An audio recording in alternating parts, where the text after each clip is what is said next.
Now, for more insight, we welcome retired Colonel Miri, Senior Fellow at the International Institute for Counterterrorism at Reichman University. She joins us from Herzliya. Thank you so much, as always, for your time. Military pressure continues inside Gaza, and it comes at an enormous risk. As we just heard, there are 3 soldiers killed by that roadside bomb. The IDF Chief of Staff, Eyal Zamir, also instructing the army to start operating in new areas in Gaza. Miri, your take on what is happening right now inside the Strip? What Hamas has been preparing for years is what's been going on since October 7th. At this stage, when we're going in, we're acting against Hamas defenses that have been built into the Gaza Strip for way longer than the amount of time since they attacked us on October 7th and took the hostages on October 7th.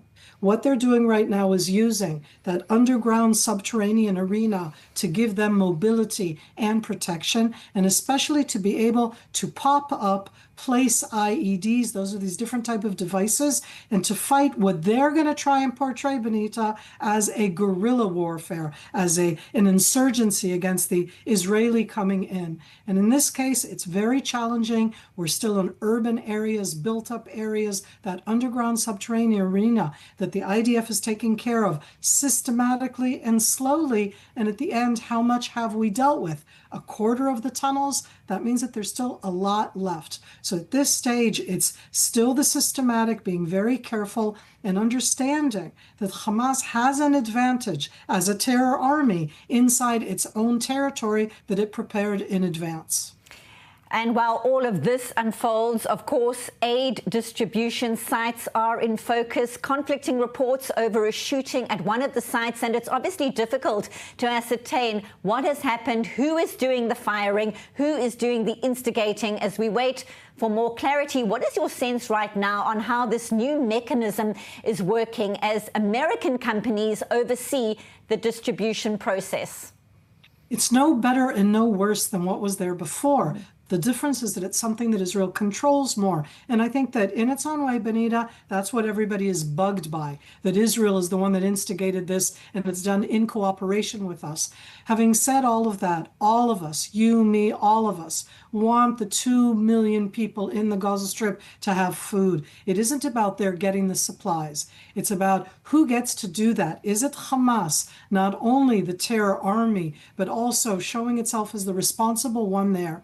And I think that what we're seeing now is the deterioration of the Gaza Strip into a type of chaos. I don't think Hamas controls it, certainly not in the way that it used to, but I also don't think that the other groups have control as well. So that what we're seeing in that sense is almost the breakdown into chaos, into gangs. And when the IDF shoots, they're shooting against threats against both the IDF forces and to try to get them away from these people. It's in a war zone. It's always going to be difficult. All of the pictures are going to hurt us just as much as they hurt anybody else. I'd like these people to get food. I'd like the international community to support that idea and not care who does it. And in this case, I really do think we're getting the hard edge of the sword. We are in that area. We're trying to facilitate it. It isn't any easier because for Hamas, these kind of pictures only benefit what they're constantly going to echo, which is that A, they're in control, and B, they can portray the IDF as being the bad guy, which is not true. Not that Hamas is not in control and the IDF is not the bad guy. It is a war. It's harsh. Let's get food to these people. Absolutely. And at the same time, as you say, this obviously garnering international attention. And Greta Thunberg is back in the headlines, apparently on this flotilla carrying activists, including, of course, the climate change campaigner. Talk to us about this effort, apparently leaving Italy, aiming to reach the Gaza Strip by sea. What do you make of all of this? So long ago, when Greta was a little girl, meaning 15 years ago, when there was a different flotilla, and at that time it left ports in Turkey. And that means that for the last 15 years and even 20, the international community has constantly echoed the absolute incorrect claim that A, Gaza is starving, and B, that what they're going to bring is going to help. What the Gaza Strip needs is the large amount of trucks that Israel can facilitate in to allow that to be distributed as is. It's not just a publicity stunt. What it is it's legitimizing Hamas's attack on October 7th, Hamas's taking of hostages, Hamas's holding of hostages, Hamas's creating the chaos in the Gaza Strip. And that international community should have broader eyes. I think, Benita, that I have supported the Palestinian people and their needs way more than Greta has since she was born. And the flotilla then, as now, as a publicity stunt, has sadly, it may very much be very, very bad for Israel. We need to know how to handle it correctly. At the end, I'm going to say, at the best, they have very good intentions. At the worst, they're stepping into a war zone, not looking at it as such, thinking that everything is simple and clear. I'd love to sit down and have a serious conversation, both with her and the others there. Not that I think that they would listen to us, because they've black-mouthed Israel, Israelis, Zionists, Jews worldwide. So at this stage, we need to handle it carefully. I hope they don't arrive anywhere near our shores.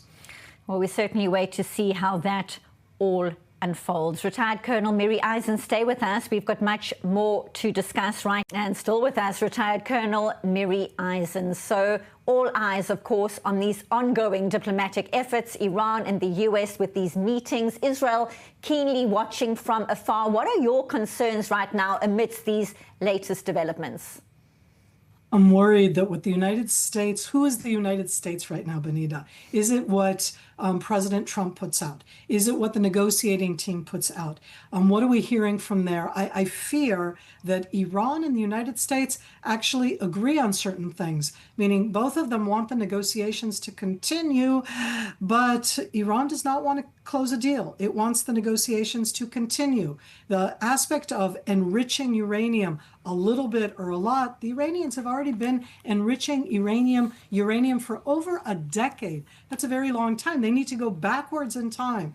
And I don't see any type of capability right now of the United States with any of the international organizations around able to implement a clear-cut supervision of what Iran is doing, to be able to actually take apart what Iran is doing. I just don't see any way that that is going. And that brings us back to the possibility, clear and distinct, of Israel stepping in. Israel is truly, truly scared of an Iranian bomb, meaning the idea that Iran would have nuclear capability, which is absolutely something the whole world should be afraid of.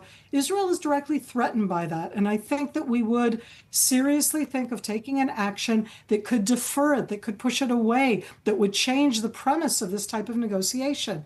But that kind of an attack, if it's done by Israel alone, that disturbs me as well. This should not be about Israel against Iran. The Iranian foreign minister, the Iranian negotiators should not be allowed to say that it's all about Israel attacking Iran. This is about the Islamic regime of Iran trying to achieve nuclear capability, not civilian. That's what they need that 3% for, not just for electricity that they don't have inside Iran. No, it's to get a bomb. Why don't they need a bomb?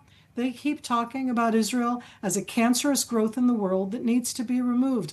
Yes, we are worried about such a scenario. We should be, but I really do hope that the United States in this sense is not going to go into the endless negotiations, because that only helps Iran. Buying more time, of course, and that sensitive window period could be closing soon. Retired Colonel Miri Eisen, Senior Fellow at the International Institute for Counterterrorism at Reichman University. As always, thank you so much for being with us on i24 News. Thank you.